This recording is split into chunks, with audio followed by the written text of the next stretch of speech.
Hello दोस्तों, दीपक biology classes में आप सभी का एक बार फिर से स्वागत है। और जैसा कि आप लोग जानते हैं कि हम लोगों ने एनसीईआरटी सॉल्यूशन का एक नया सीरीज स्टार्ट किया था यूट्यूब पे, और उसमें हमने पिछले क्लास में जो है आप सबको क्वेश्चन नंबर जो 6 है एनसीईआरटी का जो पहला चैप्टर है जीवों में जनन, तो उस चैप्टर से रिलेटेड जो छठा जो क्वेश्चन था उसको हमने करा दिया था। आज के क्लास में हम लोग 7वें क्वेश्चन से स्टार्ट करेंगे। और उससे पहले आप सभी से एक छोटा सा रिक्वेस्ट है कि अगर आप इस वीडियो को देख रहे हैं, हमारे चैनल पे नए हैं, तो आप जा करके और हमारे चैनल को सब्सक्राइब करिए। और जो भी बच्चे आपके मित्र हैं उन सभी मित्रों के पास में आप वीडियो के लिंक को शेयर करिए, जिससे कि ज्यादा से ज्यादा बच्चे जो हैं हमारे इस फैमिली से जुड़ सके, यूट्यूब परिवार से हमारे जुड़ सके, और ज्यादा से ज्यादा बच्चे जो हैं अपने पढ़ाई को घर बैठे जो है अच्छे ढंग से एक अच्छे कॉन्सेप्ट के साथ में कर सकें। तो चलिए आज के क्लास को हम लोग बाबू लोग स्टार्ट करते हैं। ध्यान दीजिएगा, जो हम लोग का यहाँ पर अगला प्रश्न है, तो अगला यहाँ पर हम लोग का प्रश्न हो जाएगा कायिक प्रवर्धन से आप क्या समझते हैं, कोई दो उपयुक्त उदाहरण दीजिए। ध्यान दीजिएगा, समझिए यहाँ पर जो हम लोग का यहाँ पर ये सीरीज है उसका नाम क्या है, तो NCERT solution, NCERT solution series, ये हम लोग का यहां पर हो जाएगा। और इसमें जो क्वेश्चन नंबर 7 है, क्वेश्चन नंबर 7 जो है ये हम लोग को आज पढ़ना है, जिसमें कहा है कि जो कायिक प्रवर्धन है, कायिक प्रवर्धन, कायिक प्रवर्धन से आप, कायिक प्रवर्धन से आप क्या समझते हैं, क्या समझते हैं,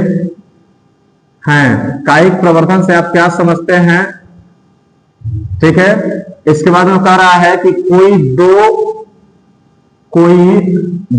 उपयुक्त उदाहरण, कोई दो उपयुक्त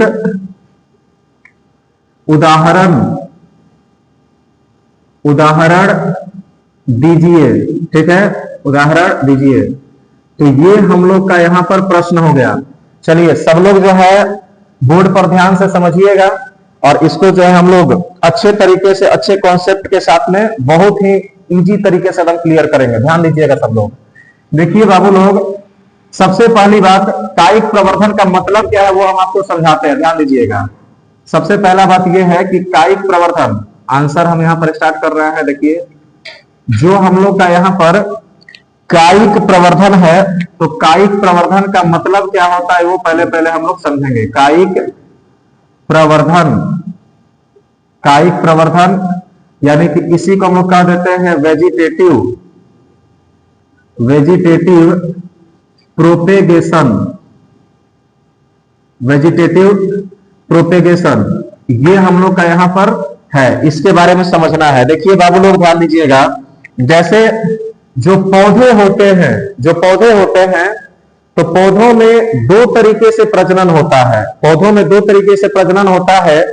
एक होता है उनमें लैंगिक जनन, जो कि पुष्प के माध्यम से होता है, और दूसरा जो है उनमें जो जैसे जड़ हो गया, तना हो गया, पत्तियां हो गई, और उनमें जो पत्र कलिकाएं पाई जाती हैं, तो इन सभी संरचनाओं के द्वारा भी पौधों में जनन होता है। ठीक है, अब देखो पुष्प को छोड़ करके अगर देखा जाए, तो पुष्प को छोड़ करके बाद बाकी पौधे की जो संरचनाएं होती हैं, जैसे जड़ हो गया, जैसे तना हो गया, पत्ता हो गया और पत्र कलिकाएं हो गई, तो इन सभी संरचनाओं को पौधों का कायिक जनन अंग कहा जाता है, या फिर इन्हें हम लोग पौधों का वर्धी भाग कहते हैं, पौधों का वर्धी भाग कहते हैं। ठीक है, तो ध्यान दीजिएगा आप लोग।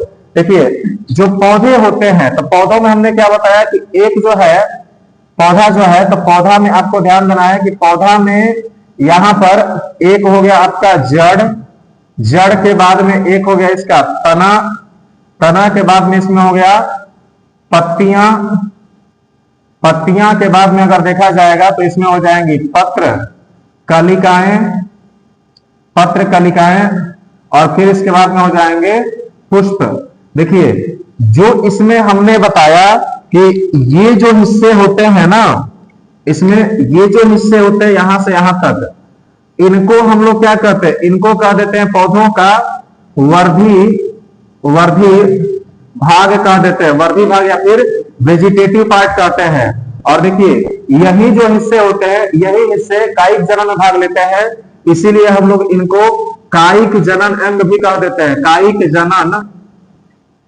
कायिक जनन अंग भी इनको हम लोग कह देते हैं, ठीक।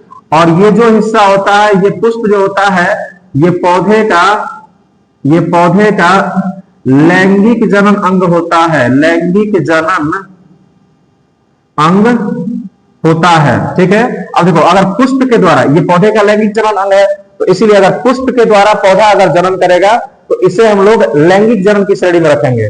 वहीं अगर कोई पौधा अपने वर्धी भागों यानी कि जड़, तना, पत्तियां और पत्र कलिकाओं के माध्यम से नए पौधों को उत्पन्न करता है, प्रजनन करता है, तो इस प्रक्रिया को ही हम लोग क्या कहते हैं, इसे हम लोग कायिक प्रवर्धन या फिर कायिक जनन कह देते हैं। तो चलिए हम लोग यहां पर नोट करते हैं बाबू लोग। हम लोगों से पूछा है कायिक प्रवर्धन क्या है, तो हम लोग कह सकते हैं कि पौधे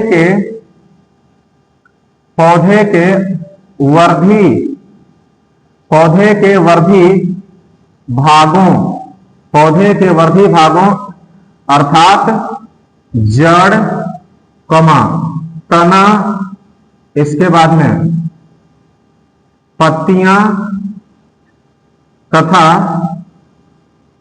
पत्र कलिका, ठीक है, पत्र कलिका, ठीक ना। तो पौधे के वर्धी भागों से नए पौधों को उत्पन्न करने की जो प्रक्रिया होती है, उत्पन्न करने की प्रक्रिया को कायिक प्रवर्धन या इसी को हम लोग कह देते हैं कायिक जनन। और चूंकि ये वर्धी भाग से उत्पन्न हो रहा है, इसीलिए इसको हम लोग वर्धी जनन भी कह देते हैं, वर्धी जनन कहते हैं। ये तो हो गया इसका डेफिनेशन।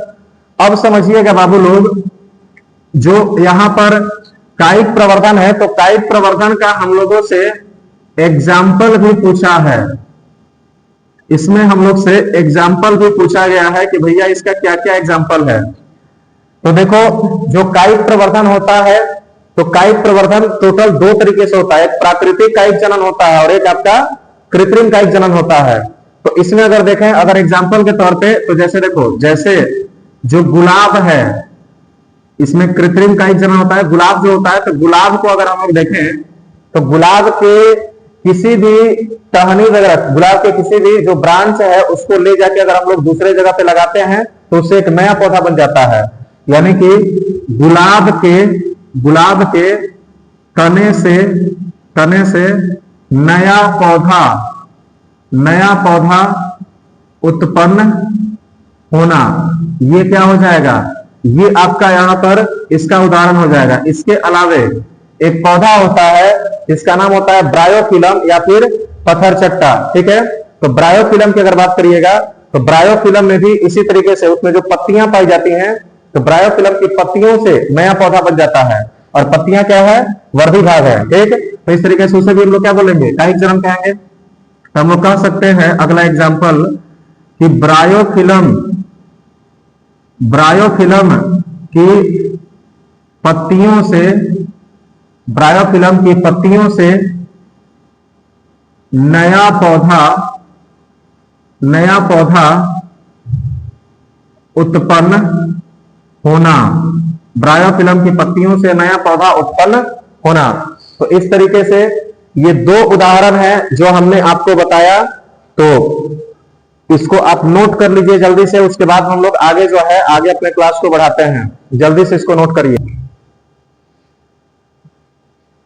तो चलिए आगे हम लोग देखते हैं, ध्यान दीजिएगा बाबू लोग। अगला जो प्रश्न है, क्वेश्चन नंबर जो 8 है, उसको हम लोग यहां पर समझेंगे, ठीक है। चलिए ध्यान दीजिएगा।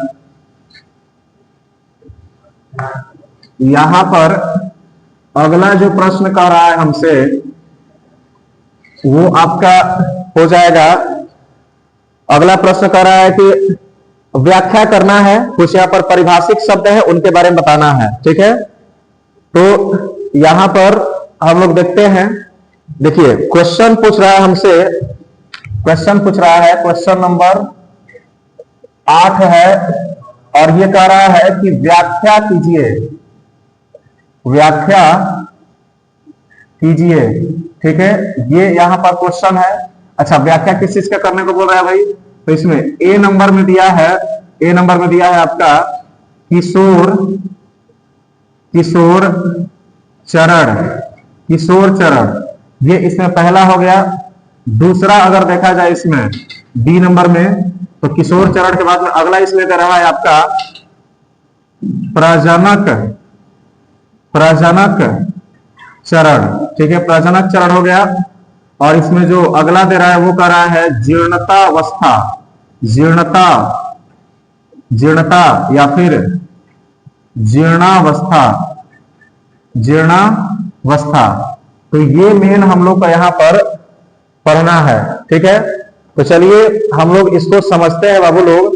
देखिए सबसे पहला जो है हम लोग का यहां पर, तो सबसे पहला जो इसमें क्वेश्चन दिया वो क्या दिया है कि किशोर चरण को परिभाषित करना है। सबसे पहला जो इसमें हम लोग को परिभाषित करना है वो किसको करना है?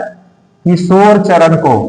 किशोर चरण, किशोर चरण जो होता है इसी को हम लोग जुवेनाइल स्टेज भी कह देते हैं। किशोर चरण को हम लोग क्या बोलते हैं बाबू? इसे जुवेनाइल स्टेज कहते हैं। जैसे देखिए ध्यान दीजिएगा, कोई भी बच्चा जब जन्म लेता है तो जन्म लेने के बाद में क्या उसी टाइम में उसमें प्रजनन करने की क्षमता पाई जाती है? तो आंसर है नहीं। ठीक है, मतलब कोई भी बच्चा जब जन्म लेगा तो उसमें उस टाइम में प्रजनन करने की क्षमता नहीं है, लेकिन फिर उसमें होता यह है कि धीरे धीरे उसके बॉडी का ग्रोथ होता है, उसमें जनन अंगों का अच्छे तरीके से डेवलपमेंट होता है, विकास होता है, और तब जाके फाइनली कुछ टाइम के बाद में उसमें प्रजनन करने की क्षमता विकसित होती है। ठीक है, तो अब देखिए जो कोई भी जीव है तो जीव में लैंगिक परिपक्वता आने, ठीक ना, लैंगिक रूप से मैच्योर होने और उसमें लैंगिक जनन करने की क्षमता के विकास होने से पहले का जो समय होता है उसी समय को हम लोग क्या कहते हैं? उसे हम लोग किशोर चरण या फिर जुवेनाइल स्टेज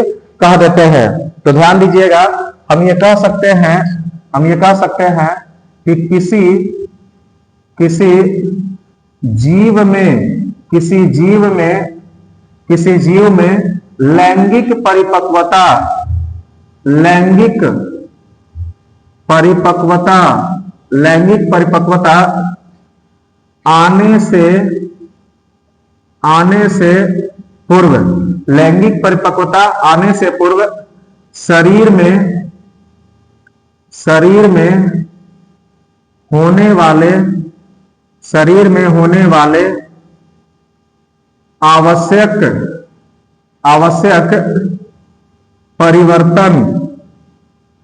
परिवर्तन जिसके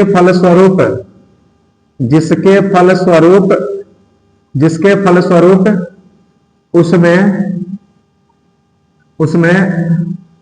जनन क्षमता का विकास होता है, जनन क्षमता का विकास होता है, उसे किशोर चरण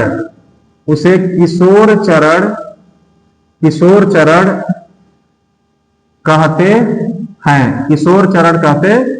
तो एक तो ये हो गया। अब देखिए ए नंबर जो है पार्ट इसका क्वेश्चन का वो हमने आपको बता दिया। ए, बी नंबर पे आते हैं। बी नंबर में बाबू लोग कह रहा है प्रजनक चरण, प्रजनक चरण, प्रजनक चरण, यानी कि इसको हम लोग रिप्रोडक्टिव स्टेज कह देते हैं। ध्यान दीजिएगा, देखिए कोई भी यहां पर आपका, जैसे हम मानव की बात करते हैं तो मानव जो है, मानव में अगर देखा जाए तो एक आपका है किशोरावस्था। तो किशोरावस्था में जो जनन है, जनन क्षमता जो है ना बाबू, तो जनन क्षमता यहां पर आरंभ हो जाती है। ठीक है, आरंभ हो जाती है। वहीं इसके बाद में एक होता है आपका प्रौढ़ावस्था, प्रौढ़ावस्था। तो प्रौढ़ावस्था के अंत तक में जो जनन क्षमता है, तो जनन क्षमता यहां पर क्या हो जाती है, यहां पर आपकी समाप्त हो जाती है। तो देखो किशोरावस्था में जनन क्षमता शुरू हो गया और प्रौढ़ावस्था के अंत में क्या हो गया, समाप्त हो गया। अब इसके बीच का जो टाइम है, इसी टाइम में कोई भी मानव क्या करता है, प्रजनन करता है, ठीक। तो इसीलिए इन दोनों के बीच का जो टाइम होता है, इस टाइम पीरियड को हम लोग क्या बोलते हैं, इसे हम लोग प्रजनक चरण कह देते हैं। तो ध्यान दीजिएगा, हम ये कह सकते हैं कि मानव में किशोरावस्था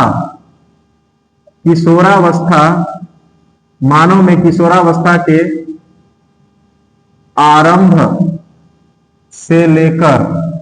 आरंभ से लेकर जो प्रौढ़ावस्था है, तो प्रौढ़ावस्था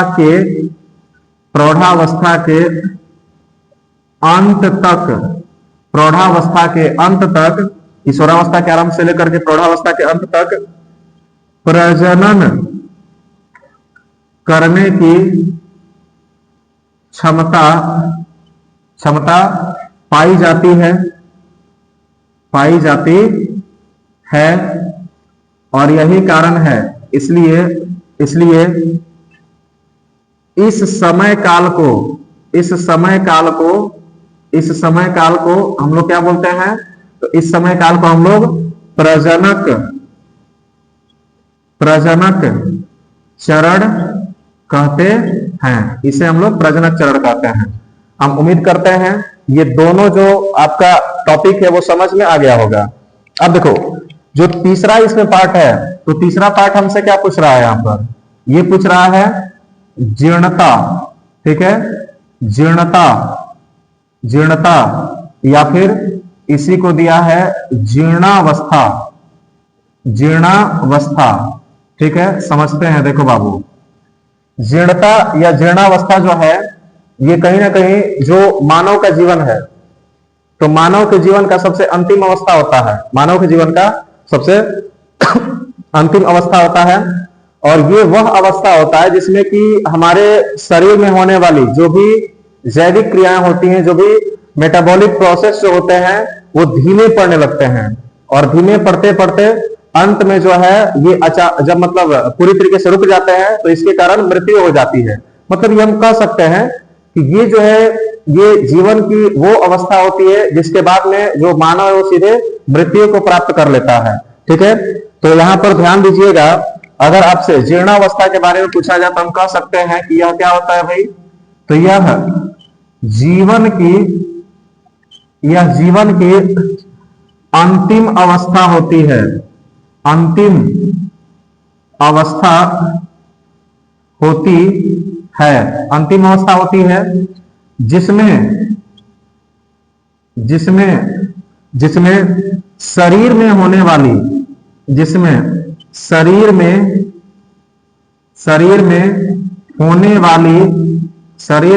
वाली जो जैविक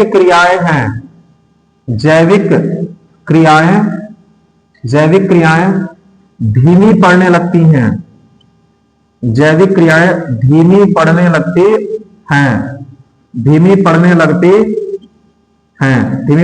हैं, जिसके फलस्वरूप मानव जो है, तो मानव अंततः क्या होता है, अंततः मृत्यु को प्राप्त होता है। मतलब लास्ट में इसमें क्या हो जाएगा, लास्ट में मानव की मृत्यु हो जाती है। तो ये मेन यहाँ पे इसका सीन होता है। तो हम उम्मीद करते हैं कि ये तीनों चीजें आपको समझ में आ गई होंगी, ठीक है। पहला किशोर चरण है। किशोर चरण में हमने बताया कि जीवों में जनन क्षमता का विकास होने से पहले जो भी आवश्यक परिवर्तन होते हैं बॉडी में, उसी को हम लोग क्या बोलते हैं, उसी को हम लोग यहाँ पर किशोर चरण कहते हैं। एक बात यहाँ पर और ध्यान दीजिएगा, जैसे ये हमने जंतुओं में बताया, मानव में, ठीक। अगर यही चीज आपका पौधों में होगा, तो पौधों में ये जो भी चेंज होते हैं ना, तो इस चेंज को अगर हम पौधों में देखें, तो पौधों में इसे हम लोग क्या बोलते हैं, इसे हम लोग बोल देते हैं कायिक प्रवस्था, ठीक है। इसे कायिक प्रवस्था हम लोग कह देते हैं। तो पौधा में ये जो भी चेंज होते हैं जनन क्षमता का विकास करने के लिए, इन सभी चेंज को हम लोग पौधों में कायिक प्रवस्था कह देते हैं। हम उम्मीद करते हैं कि इतना चीज आपको समझ में आ गया होगा। एक बार जल्दी से आप इसका स्क्रीनशॉट लीजिए, उसके बाद हम लोग आगे जो अपने क्लास को बढ़ाते हैं। जल्दी से स्क्रीनशॉट ले लीजिए।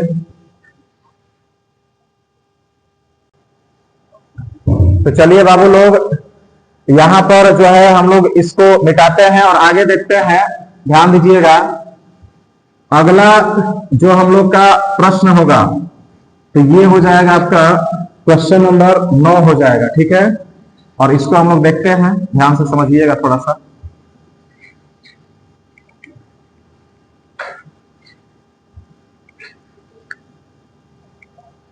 देखिए अगला जो प्रश्न है ये हमसे कह रहा है कि अपनी जटिलताओं के बावजूद बड़े जीवों ने लैंगिक प्रजनन को पाया है, क्यों? चलिए ध्यान दीजिएगा, क्वेश्चन जो है हम लोग से पूछ रहा है, क्वेश्चन नंबर 9 है और ये कह रहा है कि अपनी जटिलताओं के बावजूद,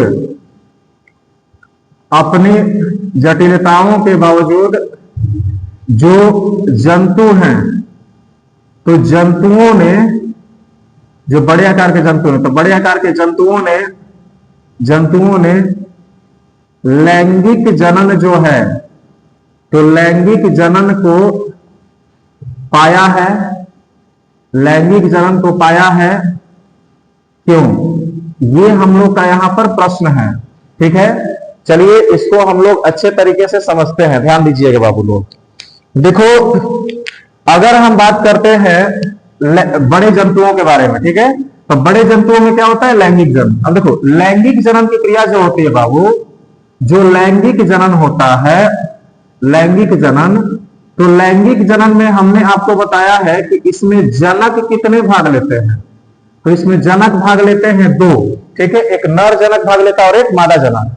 अब देखो जब 2 प्रकार के जनक भाग लेते हैं, जब 2 प्रकार के जनक भाग लेते हैं, तो जो संतान है बाबू, तो संतान में लक्षण कहां से आएंगे? संतान में जो लक्षण आते हैं, तो लक्षण 2 जनक के शरीर में से आते हैं, 2 जनक के शरीर से आते हैं, 2 जनक के शरीर से आते हैं संतान में लक्षण, ठीक है। अब देखो जब संतान में 2 जनक के शरीर में से लक्षण आएंगे, तो ये जो है इसके लक्षण अपने जनक से क्या हो जाएंगे? जनक से भिन्न हो जाएंगे। यानी कि जो संतान है, तो संतान जो है अपने जनक के समान पूरी तरीके से सारे के सारे लक्षणों को नहीं दिखाएगा, इसमें दोनों से थोड़े थोड़े लक्षण क्या हो जाएंगे? भिन्न हो जाएंगे, क्योंकि मिक्सर है ना, दोनों के आधे आधे लक्षण आए हैं, तो इसलिए दोनों के जैसा, दोनों में से किसी के जैसा ये कंप्लीटली दिखाई नहीं देगा, बल्कि दोनों से थोड़ा थोड़ा डिफरेंट रहेगा, ठीक है, यानी कि भिन्न हो जाता अपने जनक से। अब देखो जैसे ही भिन्न हुआ, यानी कि भिन्न लक्षण उत्पन्न हुए, तो ये जो भिन्न लक्षण उत्पन्न हुए, इसी को हम लोग क्या कहते हैं? इसी को हम लोग कह देते हैं बाबू लोग, इसी को हम लोग विभिन्नता कह देते हैं या फिर वेरिएशन कहते हैं। अब देखिए ये जो वेरिएशन है, इस वेरिएशन के कारण अगर देखा जाए, इस वेरिएशन के कारण अगर देखा जाए, तो जो जीव होता है, तो जीव किसी भी परिस्थिति जो होती है, तो किसी भी परिस्थिति में स्वयं को ढाल सकता है। मतलब समझिए, ये जो वेरिएशन हो रहा है, इस वेरिएशन के कारण जीवों में मतलब जो है नई क्षमताओं का विकास होता है, और नई क्षमता के विकसित होने के कारण जो जीव होता है वो कैसी भी परिस्थिति में अपने आप को ढाल सकता है, उसके अनुसार अपने आप को मतलब एडॉप्ट कर सकता है, ठीक है। तो ये होता है। अब जैसे ही किसी भी परिस्थिति में जीव स्वयं को ढाल सकता है, ढाल लेगा, तो फिर जो जीव है, तो जीव की, यहां पर ध्यान दीजिएगा, जीव की जो उत्तरजीविता है, उत्तरजीविता जो है, उत्तरजीविता बोले तो जीवित रहने की क्षमता, तो जीव की उत्तरजीविता क्या हो जाती है? यहां पर बढ़ जाती है, जीव की उत्तरजीविता बढ़ जाती है, यानी कि इसके जीवित रहने की क्षमता क्या हो जाती है? बढ़ जाती है। और जीव के जीवित रहने की क्षमता जब बढ़ जाएगी, तो फिर कहीं ना कहीं लैंगिक जनन की क्रिया क्या हो जाएगी, लाभदायक हो जाएगी। ये सारी की सारी क्रियाएं अलैंगिक जनन में पॉसिबल नहीं है, ठीक है ना। तो इसलिए हम कह सकते हैं यहां पर, अगर इसका आंसर लिखना हो तो हम कह सकते हैं कि लैंगिक जनन की जो क्रिया होती है बाबू लोग, तो लैंगिक जनन की क्रिया, लैंगिक जनन की क्रिया में जो जनन द्रव्य हैं, जनन द्रव्य जो हैं, तो जनन द्रव्य दो जनकों के शरीर से संतान में आते हैं। अब देखिए संतान में आते हैं तो जिसके फलस्वरूप क्या होता है, तो जिसके फलस्वरूप जो संतान है, तो संतान में विभिन्नता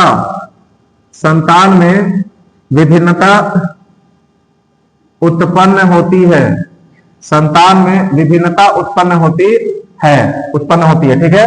और जो विभिन्नता उत्पन्न होता है, तो विभिन्नता के कारण जो जीव होते हैं, तो जीवों को किसी भी परिस्थिति के अनुसार स्वयं को ढालने की क्षमता विकसित होती है, ठीक है। तो जिसके कारण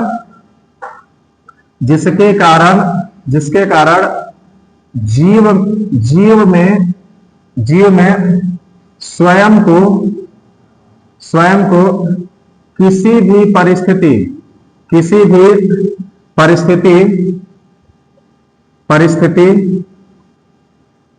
परिस्थिति में स्वयं को ढालने की क्षमता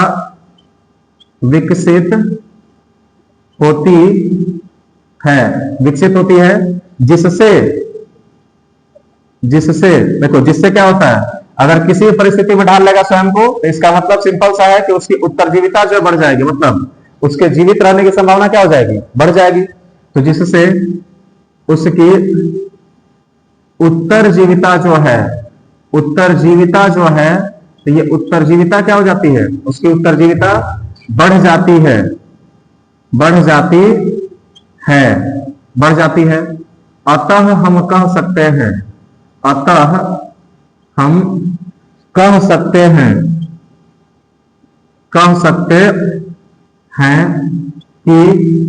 हैं कि जो यहां पर आपका, अब हम कह सकते हैं कि जटिल जीव जो है, जटिल संरचना के बावजूद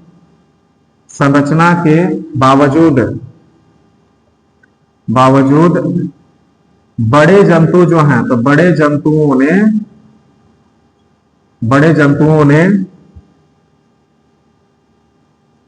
लैंगिक जनन को पाया है, यहां पर आप ये भी कह सकते हैं कि जिससे उसकी उत्तरजीविता बढ़ सकती है। और इसलिए जो है ना, यहां पर इसलिए कर लीजिए, इसलिए जो जटिल संरचना के बावजूद जो है बड़े जीव जो होते हैं, बड़े जंतु जो होते हैं, वो लैंगिक जनन को यहाँ पर यूज करते हैं, लैंगिक जनन की क्रिया के द्वारा प्रजनन करते हैं, ठीक है। तो चलिए आज के क्लास में हम लोग इतना ही पढ़ेंगे, मिलते हैं अगले क्लास में, और अगले क्लास में इससे आगे का जो क्वेश्चन है उसको हम लोग डिस्कस करेंगे।